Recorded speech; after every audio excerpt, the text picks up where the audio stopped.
I'm Jamie, reporting live, and welcome to your weekly astrology forecast for the week of July 6th through the 12th here at Sip, Eat, Heal, where we read the stars, heal the body, and nourish the soul. This week, we're beginning to move away from the intensity of that Capricorn full moon and the Mars-Uranus conjunction. And if life has felt unpredictable, emotionally charged, or like everything has been happening all at once, you're not imagining it. This week is about integrating everything that was revealed and deciding what comes next. One of the biggest transits this week happens on Monday, July 7th, when Neptune stations retrograde in Aries. Neptune rules dreams, spirituality, imagination, and sometimes illusion. When Neptune stations retrograde, it's almost like the rose-colored glasses come off. Things you've been avoiding, romanticizing, or simply couldn't see clearly begin coming into focus. Wherever Aries falls in your birth chart is where you're likely to have those aha moments.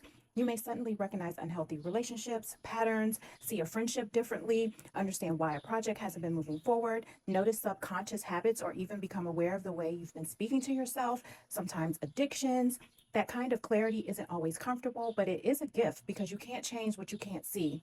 Wednesday brings one of the best opportunities of the week. After the moon finishes its square to Mercury around 5:25 a.m. Eastern Time, you'll be able to have a good time to go after all of your appointments around 2:42 p.m. Eastern to really take advantage of this energy. This is an excellent time to introduce yourself, build new connections, reconnect with existing ones, schedule meetings, collaborate with others, share your ideas, or simply put yourself out there. If you've been waiting for the right moment to make an important connection, this is your window.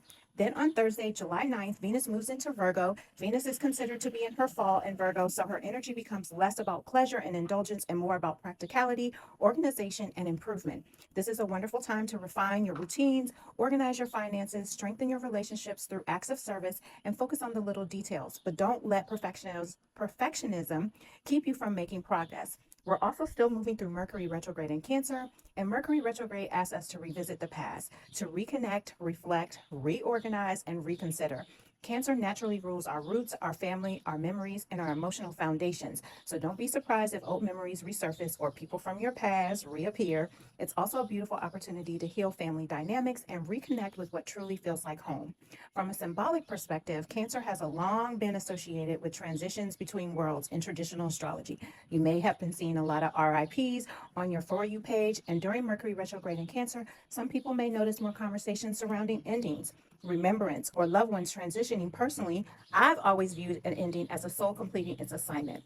That perspective doesn't take away the grief or the heartache, but it reminds me that every soul has its own journey and its own timing. As Neptune begins pulling back the veil this week, ask yourself, what am I finally seeing clearly?